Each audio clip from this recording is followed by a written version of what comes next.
देख सकते हैं ये एक बार दर दिया गया है और ये धान है, इसी में से चावल हम लोग निकालते हैं। और देख सकते हैं ये चावल गिर रहा है, देख सकते हैं ये चावल है।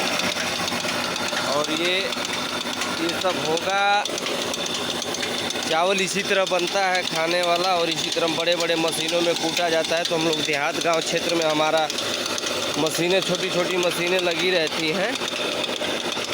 भाई जिसका ज़्यादा चावल गेहूँ रहेगा वही जाएगा ना। देख सकते हैं ये चावल है, ये देख सकते हैं दोस्तों, ये चावल है, देख सकते हैं। हल्का फुल्का भूसी इसमें आता है, इसको फटकना पड़ता है, फटक के इसको मिलाना पड़ता है। अभी इसको उठा के इसमें डालेंगे, इसमें डाल के फिर ये देख सकते हैं ये चावल निकल रहा है। देख सकते हैं ये चावल है, आपको दिखाई दे रहा होगा। देख सकते हैं ये चावल है, कितना प्यारा चावल है, देख सकते हैं।